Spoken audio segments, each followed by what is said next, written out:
옛사람을 벗으라 라는 말씀의 제목으로 우리 함께 은혜 받는 시간 되어지기를 원합니다. 여러분, 우리가 예수를 믿음으로 말미암아 우리는 이 질문에 답을 할 수가 있습니다. 오늘에도 이 세상을 떠난다라면 천국에 갈 것을 믿습니까? 오늘에도 이 세상을 떠나면 천국에 갈 것을 믿으십니까? 아멘.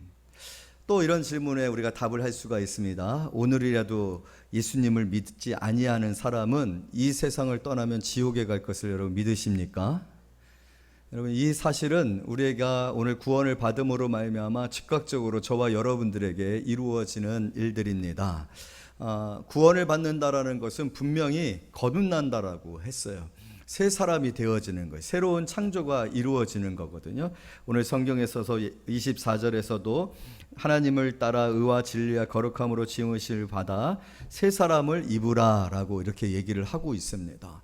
오늘 우리가 예수를 믿을 때 우리는 새 사람이 되는 줄로 믿습니다. 새로운 생명을 얻고 천국에 합당한 그런 영적 존재로, 그래서 그 천국의 기업을 누릴 만한 존재로 창조가 되어지는 거예요. 그래서 우리는 새 사람이 되는 것입니다. 그런데 문제는 이것은 내가 할 수 있는 일이 아니에요. 나는 창조자가 아니에요. 여러분, 나는 토기장이가 아닙니다. 분명히 우리가 알아야 될 것은 무엇이냐면 구원은 하나님의 주권이에요. 하나님의 능력이에요. 내가 어떠한 기여나 내가 어떠한 조건을 맞춰서 얻을 수 있는 것이 아닙니다. 하나님이 나를 택하시고 하나님이 나를 사랑하시고 하나님이 값없이 주신 그 은혜로, 그 예수 그리스도의 보혈의 공로로 말미암아 우리가 죄를 용서받고 구원을 받는 것입니다. 마치 그것은 거듭남이라는 생명의 비밀과 신비 속에 담겨져 있는 그런 진리하고 같은 거예요. 여러분, 우리가 태어난다라는 것을 생각할 때, 우리가 이 세상에 태어날 때 우리는 아무것도 하지 않았어요. 내가 이 세상에 태어나는 일에 관하여서 나는 아무것도 한 일이 없고, 내가 태어나는 일의 모든 것은 부모가 행한 일입니다. 그렇기 때문에 우리는 내가 태어나고 내게 생명을 준 부모에게 필연적으로 부모를 공경하고 부모를 부모로 대하게 되어져요. 그건 왜냐하면 내가 한 일이 아니기 때문에 그래요. 내 생명이 부모에게서부터 주어진 것이기 때문에 그렇습니다. 마찬가지로 우리의 구원도 하나님으로부터 말미암은 구원이에요. 하나님이 우리를 낳으신 거예요. 우리를 지으신 것이고 우리를 구원하신 것이에요. 그래서 우리를 새 사람이 되게 한 것입니다. 우리를 새 사람 되게 하신 일은 오직 하나님의 일이고 구원자의 일이고 또 창조주만이 하실 수 있는 일이죠. 어떻게 구원을 받았느냐고요? 설명이 안 됩니다. 구원은 믿음으로 받는 거예요. 이해하는 것이 아니고 논리로 내가 그렇구나, 그래서 이렇게 되어진 것이나 이렇게 받아들이는 것이 아니에요. 구원은 믿음이에요. 왜냐하면 내가 한 것이 아니고 이해되어질 수 있는 일이 아니고 어떤 논리로 되어진 일이 아니라 은혜로 되어진 일이기 때문에 그렇습니다. 하나님의 계획과 또 하나님의 능력으로, 또 하나님께서 예수 그리스도를 통하여 우리를 대신하여 죽게 하심으로 우리에게 주신 선물이에요. 구원은 은혜로 받았어요. 우리가 새 사람 된 것은 하나님의 주권이고 하나님의 능력으로 되어진 일인 줄로 믿습니다. 그래서 우리가 착각을 하는 것이 있는데 무엇이냐면은, 우리가 예수 그리스도를 믿음으로 말미암아 구원을 받았어요. 이 구원에 관해서 성경에 굉장히 중요한 두 가지, 우리가 아주 익숙한, 그래서 복음을 제시하고 복음에 관하여 설명을 하고 복음에 대하여서 우리가 이해하는 데 도움을 주는 구절이 있는데, 확인 차원에서 한번 먼저 말씀을 읽어보도록 하겠습니다. 고린도후서 5장 17절 다 같이 찾아봅니다. 고린도후서 5장 17절, 앞쪽에 있죠. 고린도후서, 갈라디아서, 에베소서 이렇게 되어지니까 바로 앞에 있어요.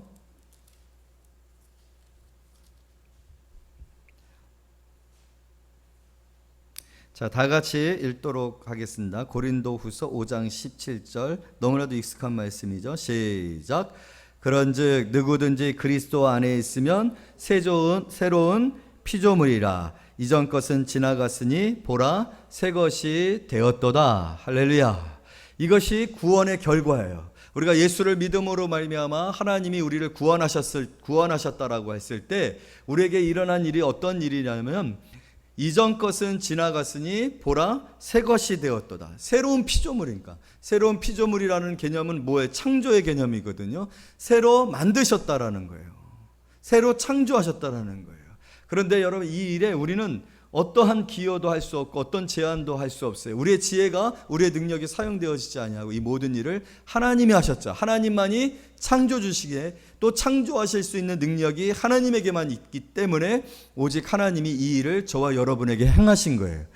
우리가 한 것이 아니고, 우리가 노력해서 되어진 것이 아니고, 우리가 발전해서 되어진 것이 아니고, 우리가 훈련해서 되어진 것이 아니라 하나님이 나를 택하셔서 새롭게 창조하신 거예요. 그래서 이전 것은 없어진 거예요. 이전 것은 사라진 것이에요. 그래서 옛사람은 사라지고 오늘 새 사람만이 있는 거예요. 천국에 합당한 사람만이 있는 거예요. 주 안에 있는 저와 여러분들이 바로 그러한 사람들인 줄로 믿습니다. 우리는 새로운 창조물이에요. 새 사람이에요. 우리 안에 있는 생명은 새로운 생명이에요. 여러분, 이것을 다시 한번 확인하고 믿는 그런 성도님들이 되어지기를 원합니다. 다시 한번 말씀 찾습니다. 갈라디아서 2장 20절. 네, 고린도후서 다음이 갈라디아서예요.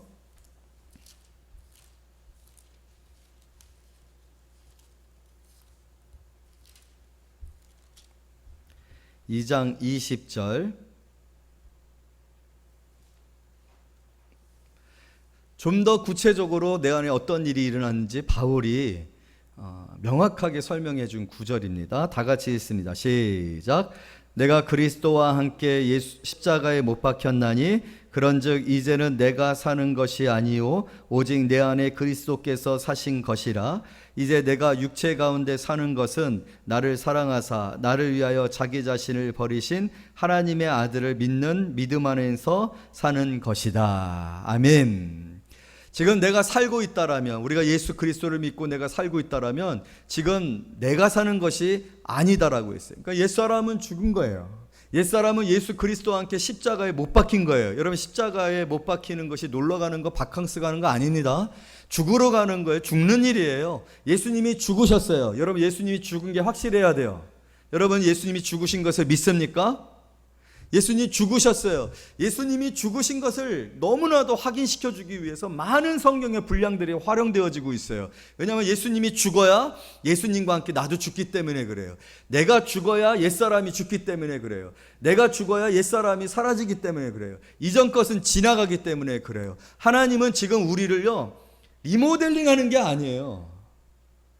여러분, 우리가 분명하게 알아야 되는 신앙생활은 리모델링이 아닙니다. 기본적으로 집이 좀 더러워서 벽지 뜯고 장판 가는 거 아니에요. 싱크대 바꾸는 거 아니에요.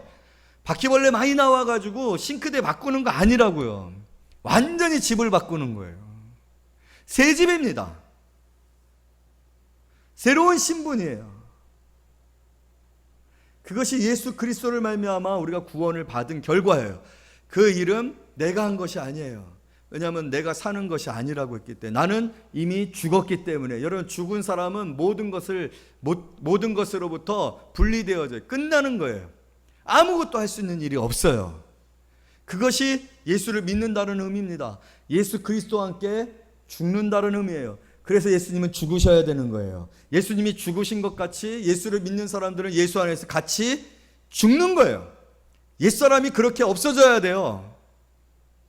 옛사람을 뭔가 조금 바꿔가지고 뭔가 좀 더 특별한 장치를 부여하고 보강하고 하는 그런 의미가 구원이 아니고 새 사람 된다라는 의미 아닙니다.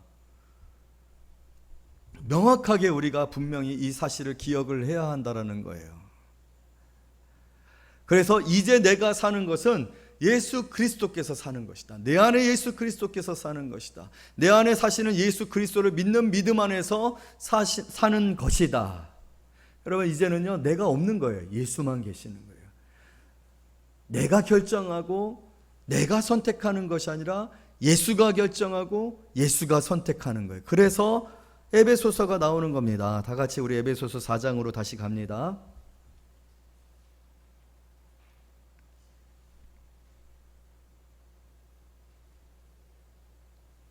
에베소서 4장 20절 다 같이 읽도록 하겠습니다. 시작. 오직 너희는 그리스도를 그같이 배우지 아니하였느니라. 여러분, 우리에게 배움에, 학습에, 훈련에, 인도의 모든 것들이 그리스도로 말미암게 되어진 것이죠. 이제는 나는 없어진 거예요. 여러분, 내 생각과 내 계획과 내 선택과 내 능력과 내 인격과 내 모든 것이 나로 말미암은 어떤 것이 옛사람입니다. 그러나 이제는요, 내가 죽었기 때문에 나는 더 이상 활동할 수가 없어요. 나는 아무것도 의지가 없어요. 오직 예수가 내 안에 사시는 것이고, 그 예수 안에서 우리는 예수에게 배우고 예수를 바라보고 예수를 의지하고 예수의 이름으로 말미암고 예수를 따라가는 삶을 살게 되어지는 것, 그것이 구원과 구원 이후의 삶이 되어지는 것입니다. 그것이 우리의 독특함이에요. 왜 이런 말씀이 나오게 되어지고 이런 말씀을 하긴 하는가라고 했을 때, 사랑하는 성도 여러분, 오늘 이 에베소 교회는요, 이 에베소의 이 환경은 엄청난 유혹과 우상과 성적인 문란과 또 타락 가운데 있었기 때문에 영적 전쟁이 많았어요. 그래서 이 영적 전쟁에 관한 부분들에 관한 그 바울의 권면이 필요했기 때문에 이 에베소서가 기록되어진 건데, 사실 오늘 저와 여러분들도 마찬가지거든요. 오늘 그리스도인이 이 세상에서 살아간다라는 것은 아주 힘든 일입니다. 많은 유혹이 있어요. 그리고 이 세상이 엄청나게 대단해져 있어요. 세져 있단 말입니다. 과거에 비해서 지금의 과학과 어떤 교육의 여러분, 지금 우리는요 가장 많이 배운 시대를 살고 있어요. 똑똑한 사람들 속에서 살고 있다고요. 말 잘하는 사람들 속에서 살고 있어요. 얼마나 애들이 똑똑한지 몰라요. 요즘 젊은 친구들이 얼마나 지혜로운지 몰라요. 월급 받으면요, 그 월급을 어떻게 써야지 재택이 되어지고, 그리고 그것을 공유하고 그 공유를 통해서 또 정보를 확보하고 그 안에서 자신의 삶의 어떤 계획들을 철저하게 해나가고 있는지 몰라요. 우리는요, 교육을 가장 많이 받은 시대, 가장 똑똑한 시대, 가장 과학이 발달한 시대, 가장 처참한 시대에 살고 있어요. 에베소서가 그런 시대였었어요. 그 당시에는 유혹이 많아, 시험이 많았어요. 오늘날도 우리에게 세상은 셉니다. 세상을 이길 수 있을까? 세상 속에서 그리스도인이 산다라는 것은 무기력해 보이고, 그리스도인이 산다라는 것은 굉장히 진부하고 전통적인 것고 세상에 맞지 않냐는 것처럼 생각되죠. 그래서 자꾸만 유혹이 와요. 세속적인 삶을 선택하고 그런 원리와 가치를 받아들이려고 하는 그런 유혹이 자꾸 온다라는 거예요. 그렇기 때문에 오늘 이 말씀이 중요해요. 왜 중요하냐면, 우리는 그렇게 부름을 받은 사람들이 아니다라는 것을 먼저 알 필요가 있어요. 오늘 옛사람을 벗어버리라, 다음 주에는 새 사람을 입으라, 이렇게 두 주에 관해서 오늘 말씀을 나누려고 해요. 너무 뭉뚱그려서 말씀을 전하니까 뭉뚱그려서 신앙생활을 하는 것 같아갖고 조금 쪼개서, 여러분들 쪼개서 좀 점검 좀 해드리려고요. 그래서 쪼개서 여러분들의 삶을 조금 점검하고 검토하고 세밀하게 평가하고 진단하면서 여러분의 신앙을, 영적인 삶을 살아가는 그런 성도님들이 되어지기를 원해요. 오늘 우리는 벗으라라는 말씀을 가지고서 나누는데, 세 가지 원리 속에서 이 말씀을 나누려고 해요. 그런데 그 첫 번째가 뭐냐면요, 우리의 독특함이에요. 우리의 독특함을 먼저 우리가 이해해야 돼요. 이해해야 돼요. 요즘에 특별히 이것과 비교하기는 좀 어렵지만 성소수자라든지 사회적으로 소수자에 대한 인권이 굉장히 강조가 되어지고 있어요. 왜냐하면 그동안은 소수자들에 대해서 배려를 하지 않고 그들의 인권을 무시했어요. 왜냐하면 많은 사람들이 옳고 많은 사람들이 가는 길에 힘이 실려졌기 때문에 그래요.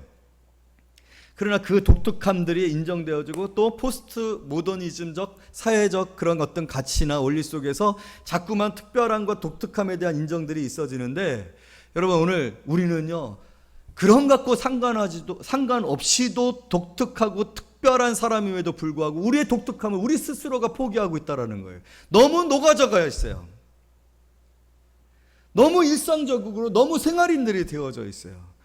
우리가 그리스도인 되어진다라는 것, 그리스도인 되어짐의 독특함이 우리 안에 먼저 확신이 되어지고, 그것이 프라이드가 되어지고, 세상이 아무리 발달해도, 세상이 아무리 특별해지고, 세상이 아무리 세져도 이 독특함과는 비교가 되어지지 않아 라는 그런 것들이 있어야 되는데, 그래야 일단은 깔보고 시작해야 좀 생각이 되어지는데, 이거는 뭐 비교가 되어지지 않냐고 위축되어 있고 또 고개를 들지 못하고 괜히 초라져 있는 그런 상태에서 무슨 우리가 도전을 하고 무슨 시험을 할 수 있겠습니까? 그러나 성경은요, 너희는 독특하다, 너희는 특별하다, 너희의 부르심을 봐라 라고 말하는 거예요.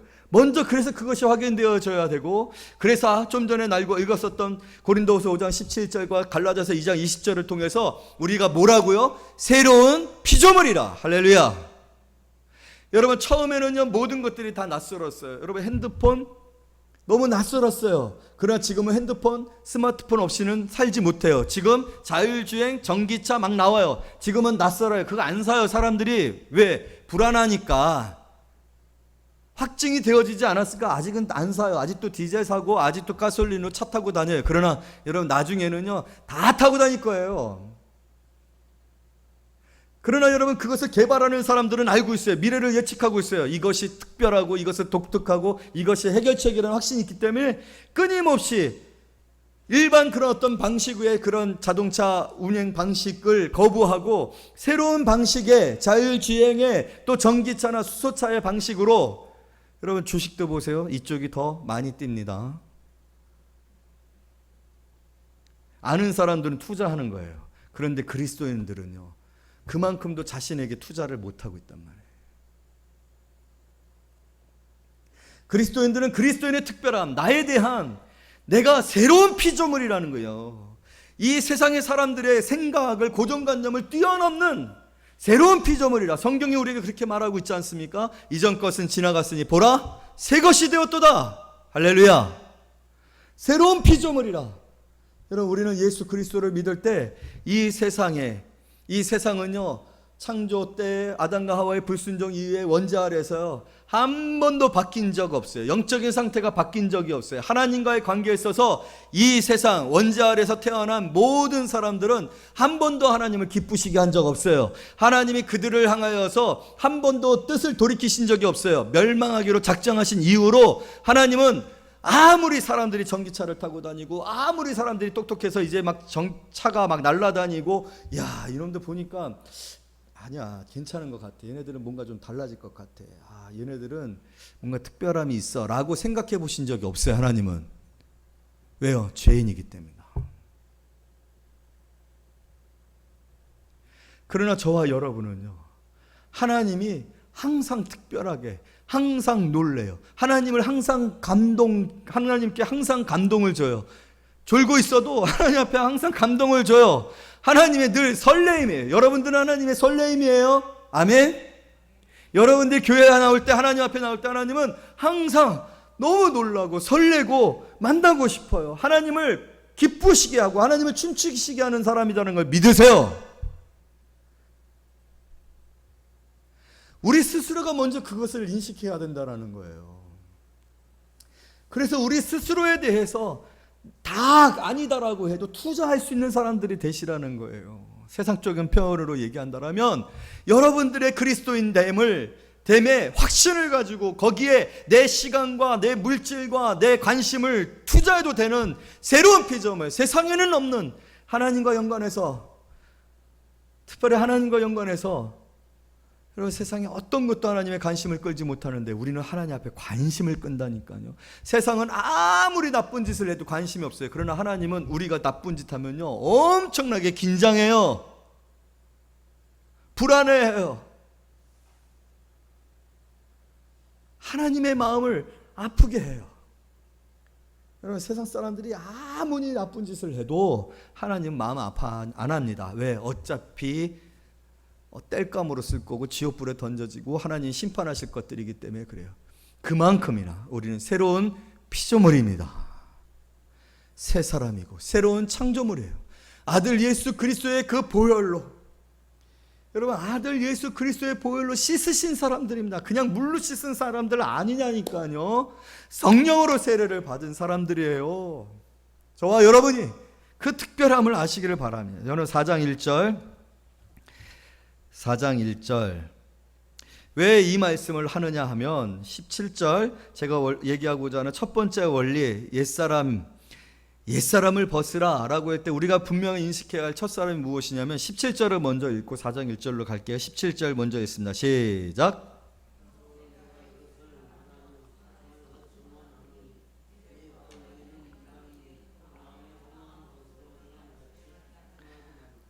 누구와 같이요? 이방인과 같이, 이게 굉장히 중요해요. 이방인과 같이. 이 이방인이라는 표현은 영적인 표현이지 않습니까? 하나님께 대하여서 이방인이라는 거예요. 유대인들에게 있어서 유대인은 선민의식을 가지고 있었거든. 자기는 하나님의 백성이다. 그리고서 이스라엘 외의 모든 민족은 다 이방인으로 여겼어요. 그러니까 하나님과 상관없는, 하나님과는 다른 백성이다라고 생각했다. 그거와 마찬가지로 오늘 우리에게 있어서 우리의 인식 속에서 분명히 있어야 될 것은 무엇이냐? 또 성경이 얘기하는 이방인과 같이 행하지 마라. 너희가 이방인이냐? 너희는 세상 사람들이 아니라는 거예요. 이 인식이 있어요. 너희는 세상 사람들과 아닌 선민, 이스라엘 백성들이 가진 선택받은 백성, 이라는 이 독특함, 이 특별한, 이 구별됨에 대한 인식을 먼저 해라. 너희가 이방인이냐? 이방인과 같이 행하느냐? 이방인과 같이 행하는 일을 별것이 아닌 것처럼 생각하느냐? 그렇지 않다. 4장 1절 다 같이 있습니다. 시작. 그러므로 주 안에서 갇힌 내가 너희를 권하느니 너희가 부르심을 받은 일에 합당하게 행하여. 너희가 부르심을 받은 일에, 어떤 부르심을 받았느냐? 항상 이것이 시작이었어요. 어떤 부르심을 받았습니까? 부르심이 없이 여기에 온 사람들은 없어요. 모두가 하나님의 거룩하신 부르심을 받았어요. 소명이 있단 말이에요. 부르심을 받았단 말이에요. 그 부르심을 받은 사람들, 자 2절 다 같이 있습니다. 시작. 모든 겸손과 온유로 하고 오래 참음으로 사랑 가운데서 서로 용납하고. 계속해서 읽습니다. 시작. 평안히 매는 줄로 성령이 하나 되게 하신 것을 힘써 지키라. 몸이 하나요 성령도 한 분이시니 이와 같이 너희가 부르심의 한 소망 안에서 부르심을 받았느니라. 할렐루야. 우리의 부르심을 보라는 거예요. 어떤 부르심을 받았느냐는 거예요. 그래서 여러분, 오늘 저와 여러분들의 삶이 그 부르심에 합당한 삶을 살아가야 한다는 것이죠. 그 부르심을 받은 존재라는 그 독특함과 특별함과 이 세상과는 구별되어져 있는 그 탁월함, 그 초월성을 너희들이 인지하고 감지하고 그것 안에서 살아가야 합니다. 그것이 첫 번째, 옛사람을 벗으라 라는 말씀에 우리가 반응하는 데 있어서 우리가 분명하게 알아야 될 중요한 내용입니다. 그래서 오늘 모든 겸손과 온유로 하고 오래 참음으로 사랑 가운데서 서로 용납하고 평안히 매는 줄로 성령이 하나 되게 하신 것을 힘써 지키라. 여러분, 세상의 사람들은 이것과는 상관이 없어요. 이런 겉면들과는 상관이 없어요. 이런 겉면들을 신경 쓰지 않아요. 이런 겉면들을 어떻게 생각합니까? 이 경쟁하는 세상 속에서 겸손해요? 여러분, 겸손하면 망합니다. 적극적이어야 돼요. 자기를 어필해야 돼요. 자기를 드러내야 돼요. 자기가 탁월해, 자기가 다른 사람보다 더 잘한다라고 말을 해야 돼요. 실력 있다고 말을 해야 돼요. 그런데 그리스도인들은 겸손해요. 온유해요? 바보 취급받습니다. 여러분들도 아이들한테 그러잖아요. 매 맞고 오면은 어떻게 그냥 놔둬요? 이 멍청한 놈아, 그렇게 갖고 어떻게 사회생활을 하려고 그래? 가서 2대나 때리고 와야지. 절대로 싸움에서 지지 말라고 해요. 온유를 가르치지 않아요, 우리는 아이들한테. 왜? 이 시대가 그것과는 다른 가치와 목표와 그런 내용을 가지고 살아가기 때문에 그래요. 그러나 여러분, 우리가 모든 온유와 모든 겸손과 그리고 맨 마지막에는 결국 뭐가 나오겠습니까? 16절 다 같이 있습니다. 시작. 그에게서 온 몸이 각 마디를 통하여. 16절 시작.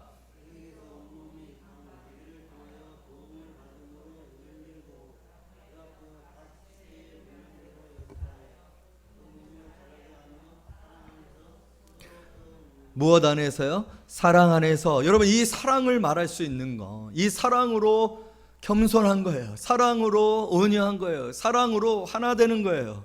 여러분, 세상은 하나 되지 못합니다. 이 하나됨은 세상과 같은 하나됨이 아닙니다. 세상은 하나 됐다가도요, 자기의 이익에 맞지 아니하고 자기에게 분리가 되어지면 반드시 흩어진다. 그러나 그리스도인들은요, 미워도 다시 한번.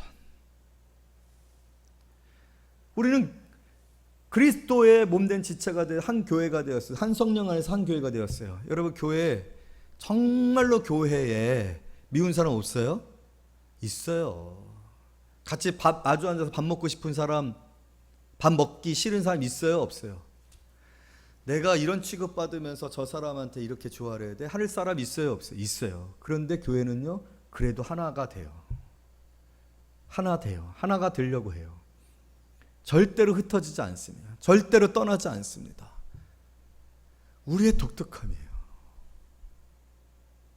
우리는 사랑을 그리스도에게 받았기 때문에, 그리스도의 사랑이 내 안에 있기 때문에. 그래서 여러분, 교회에 이상한 사람들 많다고 떠나는 사람들, 그 사람이 잘못된 거예요. 죄송해요, 이쪽으로 해서. 이게 참 목사는 손가락도 잘 펴네.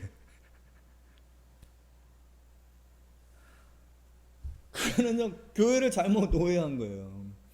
우리의 독특한 사랑은요, 내 마음에 안 든다고, 나를 미워한다고, 나를 싫어한다고, 나하고 수준이 맞지 않는다라고, 그런 것으로 사랑하고 안 하고를 따지는 사람들이 아니에요. 우리 부르심 자체가 다르기 때문에, 우리의 영적인 수준이 다르기 때문에. 여러분, 우리 자신의 너희가 이방인이야? 이방인이라면 이해할 수 있어요. 싫으면 싫고, 안 만나고, 말 안 하고, 떠나고 상관없어요. 그러나 우리는 주구장창 같이 있어야 돼요. 천국에서도 영원토록 같이 살아야 돼요. 그 사람 때문에 나는 천국 가기 싫다라는 말 우린 못해요. 왜요? 여러분, 이 독특하면 하나님의 놀라운 창조가 담겨져 있기 때문에 그래요. 그리고 오늘 옛사람을 입으라 하신 이 말씀이 이루어지고 성취되어지게 하시는 하나님의 놀라운 능력과 섭리와 간섭이 있기 때문인 줄로 믿습니다.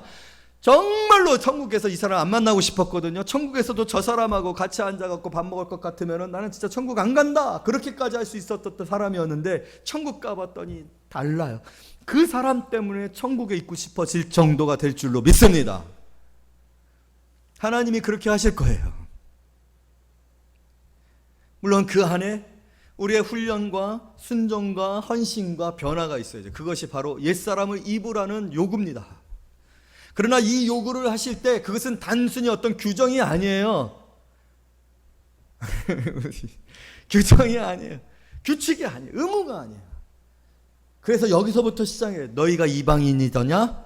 아니거든요. 우리의 부르심 자체가 특별하기 때문에, 우리의 부르심 자체가 너무나도 놀라운 부르심이기 때문에, 우리를 하나님께서 그것을 감당할 수 있는 새로운 피조물이 되게 하셨기 때문에, 너 스스로가 아직도 내가 입고 있는 그 옷에 관하여서, 옛사람의 옷에 관하여서 감당할 만하느냐? 여러분, 우리가 신앙생활을 하게 되어지면요, 우리가 예수를 믿고 구원을 받은 새 사람이 되어진 상태에서는요, 절대로 옛사람, 옛습관 안 올려져요. 술맛 떨어져요. 아멘? 아멘? 술맛이 떨어진다. 여러분, 그런 거 느껴보셨어요? 막 제일 힘든 게 뭔지 아세요? 제가요, 시험을 참 봤더라고요. 교회만 있다가 세상에 나가보니까 시험을 봤더라고요. 계속 욕할 일이 생기더라고요. 막 비방하고, 막 부정적으로 말해야 되고, 막 화날 일이 생기더라고요. 그래서 막 그게 되더라고요, 저도. 근데 그날은 피곤해요. 기도를 못 하겠어요. 너무 피곤해. 다른 사람에 관해서요, 막 나쁜 말하고 비난하고 비판하고 흠잡고 책잡고 하루 종일 그러고 나오면요, 머리가 너무 아프고 힘들고 그냥 약 먹고 자야 돼요. 너무 힘들어요. 여러분, 그게 재밌으세요? 그게 재미가 없더라고요. 제 스스로가 그게 느껴지더라고요. 야, 이거 못할 짓이다. 오히려 칭찬하는 게 낫지, 이거 남 비방하고 흠잡고 실수 뭐 잘못한 거 지적, 이게 되게 힘든데 세상 사람들은 그걸 어떻게 잘하는지 모르겠어. 근데 우리는 안 돼요. 그게 안 돼요. 멈추게 돼 있어요. 왜 그럴까요? 새로운 피조물이기 때문에 그래요. 이방인이 아니기 때문에 그런 거예요. 하나님이 지으신 예수 그리스도 안에서 거듭나게 하신 새로운 피조물의 놀라운 가능성은요, 이 세상에 사람들이 살아가는 방식과는요, 너무나도 차이가 있어요. 그렇게 되어지게 되어 있어요. 그리고 그것을 우리가 깨닫고 빨리 깨닫고 신속하게 내가 새로운 피조물 되어진 이 인식 속에서 내 삶을 바꿔가면 바꿔갈수록 내가 새로운 창조물 되어진 이 창조물로서의 누릴 것들이 엄청나게 많구나. 모든 겸손과 모든 온유와 오래 참음으로 사랑 가운데서 서로 용납하고 평안이 매는 줄로 성령이 하나 되게 하신 것을 힘써 지키게 되더라는 거예요. 할렐루야. 세상 사람들이 나를 욕하는 거, 세상 사람들 속에서 세상의 사람들처럼 같이 막 인간관계 맺고 경쟁하고 서로 죽이고 그런 것들이 안 되는 거예요. 어디서부터 시작되어든 너희들이 이방이더냐? 이방인이 그 마음에 허망한 것으로 행한 같이 행하지 말라. 할렐루야. 먼저는 여러분 우리의 특별함을 인식하시는 성도들 되어주기를 원합니다. 특별히 그 하나됨이 어디로부터 어디에 모아져 있어요? 어디에 결집되어 있어요? 교회입니다. 교회 다녀야 돼요. 그래서 여러분 교회는 주구장창 다니돼요. 무조건 다녀야 돼요. 힘들어도 다녀야 돼요. 왜냐하면 이 교회에서 그것이 통합되어지고 또 이 교회에서 훈련되어지고 그것이 또 성숙하고 그래서 그것이 또 나아가서 살아갈 이게 뭐예요? 영향력이 되어지고 또 에너지의 공급원이 바로 교회. 우리가 모여서 함께 예배하고 우리가 모여서 함께 말씀을 나누고 은혜를 나누는 그 관계를 갖는 그 모든 것들을 통해서 이루어져요. 교회 다녀야 됩니다. 그래서 교회 다니는 사람들 은혜 받고 변화되어지고 새 사람 되어지고 속히 새 사람을 입게 되어지는 거예요. 옛 사람을 벗게 되어지는 거예요. 근데 교회 안 다니면요 이거 안 됩니다. 힘들어지는 거예요. 그래서 교회 여러분 하나님이 만들어 주신 새로운 창조물 그리고 그 창조물 되어진 저와 여러분이 이 교회를 통해서 배우고 훈련하고 성숙하고 또 경험하는 그런 일들을 행하는 것이다. 잊지 아니하는 성도님들 되어지기를 원합니다. 두 번째로는요, 여러분 프로세스를 이해해야 돼요. 프로세스를. 그걸 우리가 어떻게 하면 옛사람을 벗을 수 있는가? 여러분의 영적 상태를 스스로가 점검할 줄 알아야 돼요. 오늘 성경이 그것을 자세하게 설명해 주고 있어요. 그 시작은 너희들의 이방인이더냐? 이방인같이 행하지 말아라. 존재에 대한 분명한 인식, 우리의 특별함과 우리가 이 세상의 사람들과는 비교할 수 없는 그 탁월함과 초월성이 있음을 인식하는 거. 여러분 절대로 잊지 마세요. 저와 여러분의 그 부르심, 내가 새 창조물이 되어진 이미 창조물이 되어진 사람들이라는 것을 잊지 마세요. 리모델링 아니에요. 절대로 리모델링 아닙니다. 그런 식으로 생각을 하지 마시기를 바라요. 두 번째로 18절부터 19절까지 우리 한 절씩 다 같이 읽도록 하겠습니다. 19절, 18절, 19 다 같이 읽습니다. 시작. 그들의 총명이 어두워지고 그들 가운데 있는 무지함과 그들의 마음이 굳어짐으로 말미암아 하나님의 생명에서 떠나 있도다. 그들이 감각 없는 자가 되어 자신을 방탕해서 방임하여 모든 더러운 것을 욕심으로 행하되. 19절부터 거꾸로 올라가게 되어지면요, 여러분 우리가 옛사람을 벗어버리지 못하는 것은 우리에게 일어나고 있는 영적인 과정들, 영적 침체의 과정들, 옛사람을 벗어버리지 못하게 되어지고 오히려 방탕하게 되어지고 행하게 되어지는 이러한 상황들, 그러니까 세속적인 사람들, 세상 사람들처럼 되어지는 그런 상황들, 이런 상황들에 대한 과정을 오늘 이 성경을 통해서 분명하게 이해하시기를 원해요. 그래야 내가 시작됐구나, 내가 진행형이구나, 내가 지금 엄청 심각한 상태 가운데 있구나 라는 것을 알면은 대처법이 달라지잖아요. 인지를 해야, 인식을 해야 벗어날 수 있는 거잖아요. 여러분 우리가 새로운 피조물이 됐어요. 새로운 피조물이 되었어요. 그러면 우리가 예전에 입고 있었던 그 더러운 옷을 벗어버려야 되잖아요. 그런데 이것을 인식하지 못하면 벗어버리지를 못해. 이게 더러운지 냄새나는지 이 비위생적인 것이 내게 어떠한 건강상의 해를 끼칠지를 우리가 알아야. 그래서 제가 당뇨가 있는데 3개월에 한 번씩 측정을 하러 간단 말이에요. 그래서 당원 수치가 몇이 나오는지, 수치가 얼마가 나오는지를 안단 말이에요. 그래서 거기에 따라서 처방을 하지 않습니까? 제가 의사 선생님이 저를 보고서 이상하게 생각해요. 저는 당뇨로부터 걸려서 지금까지 한 3년이 됐는데 수치가 변하지를 않는데요. 그래서 이게 도대체 약을 더 써야 되는지 약을 덜 써야 되는지 처방을 아무리 해도 반동이 없대. 제가 그러니까 굉장히 한결같은 사람이에요. 한결같은, 더 노력도 안 하고 그러니까 제가 어떻게 무뎌지는 거예요, 당뇨에 대해서. 근데 인식을 해야 된단 말이에요. 우리의 영적 상태에 대해서 인식을 하고 그 과정을 파악을 해야 거기에 따라 행동하게 되어지는데, 오늘 여기에 19절에 보게 되어지면 여러분, 방탕에 방임하여 모든 더러운 것을 욕심으로 행하되, 지금 이렇게 하고 계시면 이건 진짜 심각한 상태죠. 이제 끝에 온 거죠. 먼저는요, 내가 이런 상태 가운데 있는지를 정해요. 방탕하여 방임하여 모든 더러운 것을 욕심으로 행하되, 죄를 구별을 못해요. 죄 짓고 있어요. 악해요. 사악해요. 계산해요. 교회를 안 나오고 있는데 교회 안 나오는 것에 대해서 심각성을 이제 잊어버렸어요. 안 나오고 있어요. 심각한 거예요. 그러니까 처음에는 여러분, 우리가 주일 예배를 드리는 것에 관해서만으로 얘기하죠. 주일 예배를 드리는 것에 관해서 매번 나와요. 매주일 나와요. 이건 성수예요. 죽을 때까지 지켜야 된다고 생각해요. 주일날 한번 빠져면 죽는 줄 알아야 돼요. 그런데 한번 빠졌어요.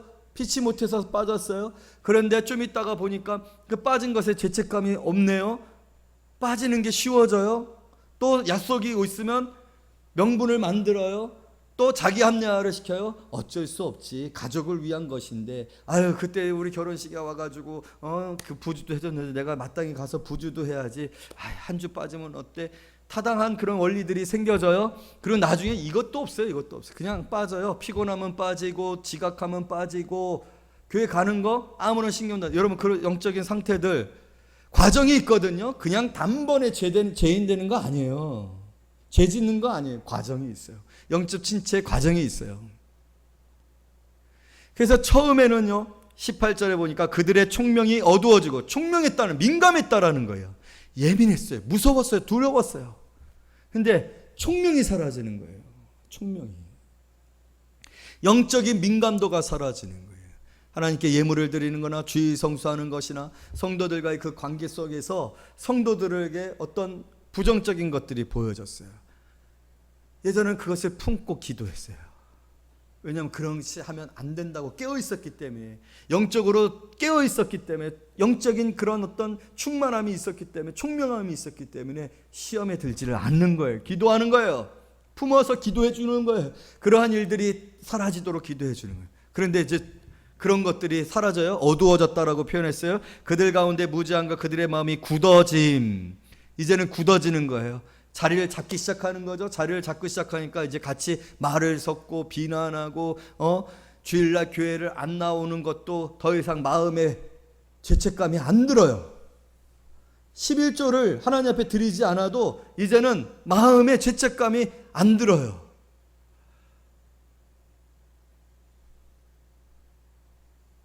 그리고 이제는 그 11조를 가지고 뭘 해요? 술을 먹는 거예요. 그 11조를 가지고 자기가 미뤄뒀던 거, 킵했던 거 사는 거예요. 지른다고 그러죠. 아이템을 사는 거예요. 가구를 사든 옷을 사든 사요. 11조로. 악행, 방종. 여러분, 이런 영적인 상태의 과정들이 있다라는 거예요. 총명함을 먼저 잃게 되면 무지하게 돼요. 이제 분별이 안 되는 거예요. 깨어있을 땐 분별이 돼요. 안 돼. 이건 죄야. 하나님이 기뻐하시잖아. 하나님에 대한 두려움이 있어요. 첫 단계. 두 번째는 무지해지는 거, 어두워지는 거예요. 분별이 안 돼요. 어두워지면 이게 죄인지 죄가 아닌지 가물가물해진다라는 거예요. 헷갈리기 시작하는 거예요. 여러분, 헷갈리기 시작하는 거 상태가 되어지면은 이제는 뭐가 옛사람을 벗어버리라 하셨는데 내가 그렇게 살지 못하는 그런 유혹과 시험이 시작되어지고 있구나. 그 다음 단계는 뭐라고요? 굳어지는 거예요. 정착이 되는 거예요. 확실하게 되는 거예요.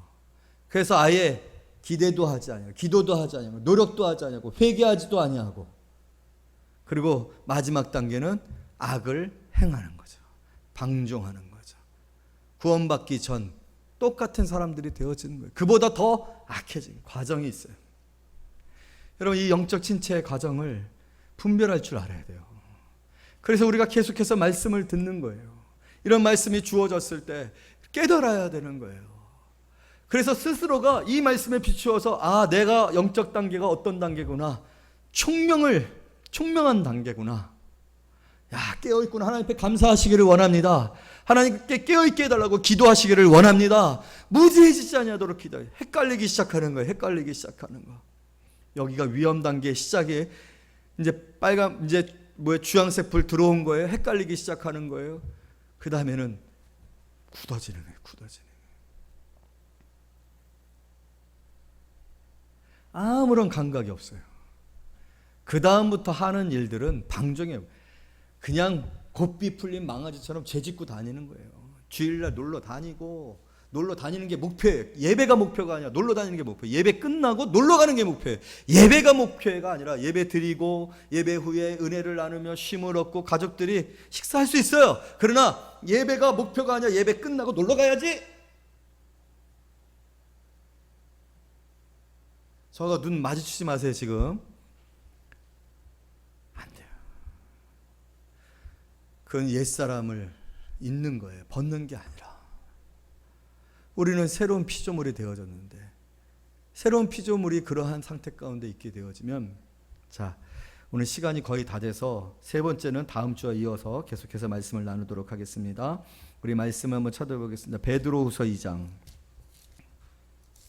뒤쪽으로 가시겠습니다. 베드로후서 2장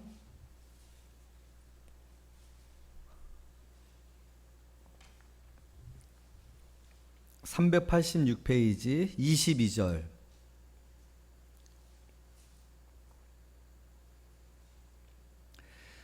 베드로후서 2장 22절 마지막 말씀 다 같이 있습니다. 시작. 참된 속담에 이르기를 개가 그 토하였던 것에 돌아가고 돼지가 씻었다가 더러운 구덩이에 도로 누웠다 하는 말이 그들에게 응하였도다. 내가 이런 사람이 돼버린 거예요. 하나님께는 여러분 옛사람을 벗는 성도님들이 되어지기를 바라요. 한 주간 동안 다음 주에 계속해서 말씀이 이어지니까 이 말씀을 가지고서 한번 내 자신을 점검해보세요. 주일 예배를 드리는 것, 또 예물을 드리는 것들, 또 성도들과의 관계들, 인간관계, 내가 또 삶 속에서 내가 살아가는 방식에 있어서 내 언어와 생각하는 일에 관하여서 여러분 나는 어떤 상태 가운데 있는지를 점검해 보시고 오세요. 그래서 우리 다시 다음 주에 또 이 말씀을 통해서 비추어 단계를 바꿔가야죠. 총명을 회복해야죠. 영적 민감도를 회복하고 깨어 있어서 행하는 그 일들 가운데 얼마나 놀라운 역사들이 나타나냐. 기적이 일어날 줄로 믿습니다. 기적의 주인공들이 될 수 있어요. 능히 하지 못할 일들을 예수 그리스도와 그 이름의 권세로 말하며 행하는 내 삶에 놀라운 변화들이 있을 거예요. 하나님이 진정 주시기를 원하셨었던 특별한 새로운 피조물들에게 허락하신 그 기업들을 누리는 놀라운 역사들이 있게 되어질 줄로 믿습니다.